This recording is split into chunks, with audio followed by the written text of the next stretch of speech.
In this video, I will dive into moderated user research sessions. First, we'll cover what a moderated session is, how to prepare, conduct, and synthesize moderated research, and finally, we'll list the pros and cons of this type of research. From a high level, a moderated session is a one-on-one conversation with a participant. It's more of an informal interview or conversation. It can be done either in person or remotely. Researchers conduct moderated sessions when they want to learn about a person's habits, behaviors, emotions, and so on. It's also useful if you want to ask participants about their home or work life, or even walk them through a prototype or website. Moderated sessions are very adaptable, since you can easily go wherever the conversation takes you. Let's talk about when to use a moderated session. You can conduct a moderated session when you want to understand why or how your user feels in response to your product or service. By getting direct feedback early in the research process, you will save time and money on design and development of a product that is not intuitive and doesn't fit the needs of your target persona. It's good to get design feedback early, so don't stress about buggy interfaces or incomplete designs. Also, moderated sessions are valuable for complicated products. When conducting a moderated session, you're able to give participants context, which allows more productive sessions since you can clarify any confusion the user may have.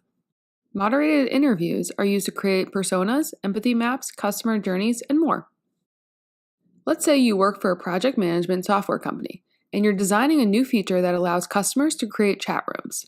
You'll first recruit participants who are familiar with other project management tools, and some who are not. As the moderator, you will prepare questions and tasks for the participants to complete during the session. Moderated sessions allow researchers to have direct communication with participants, allowing researchers to follow up with questions based on their user's reaction. For example, if a participant furrows their brow when trying to find the Contact Us page, you can ask them questions that uncover the root of the issue. Conducting a moderated session as opposed to an unmoderated session allows the researcher to clarify any details that a participant is unsure of. If participants really can't complete the task, moderators are able to guide them. On the other hand, moderators can be tempted to lead the participants into certain actions which can introduce biased results. Moderated sessions are often more expensive than other usability testing techniques, since participants expect higher incentives due to the length and effort of the sessions. Also, coordinating calendars is tedious for both researchers and participants. It's important to consider the observer effect when deciding which type of research to use.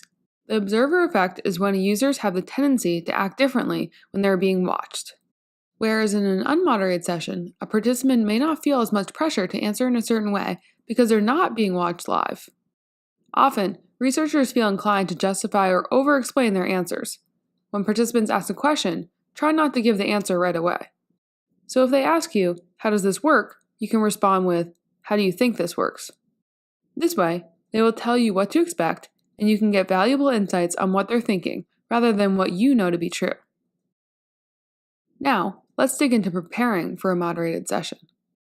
Typically, moderated sessions are between 30 and 60 minutes. Any longer than that may lead to fatigue. Prior to the moderated interview, the researcher is likely to create a script or a list of questions to guide the interview, often called a discussion guide. The guide can include background questions for context. These questions can be based on the user's behaviors, their job function, home life, or any hypothesis you want to test. You can perform moderated sessions both remotely or in person. If you're conducting moderated sessions remotely, then you need to utilize a video conferencing software like Zoom, Google Hangouts, GoToMeeting, or Skype. If you are conducting a moderated session in person, you'll just need a conference room. Ideally, you'll have one person leading the interview. However, coworkers should feel free to join and listen in.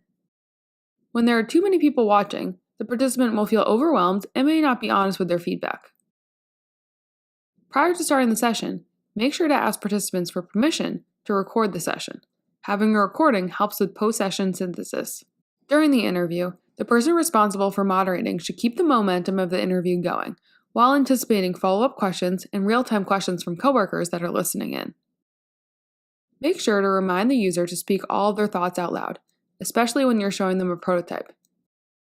You may want to use tools like Slack to field questions from coworkers, but make sure all other devices are muted so you don't interrupt the conversation.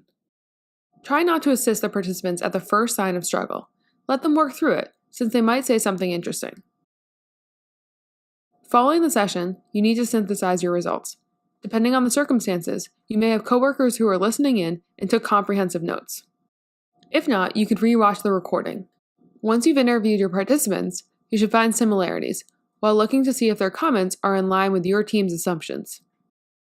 Remember, like all research, you should continue to conduct moderated sessions in an iterative fashion so you can keep building on these concepts and prototypes.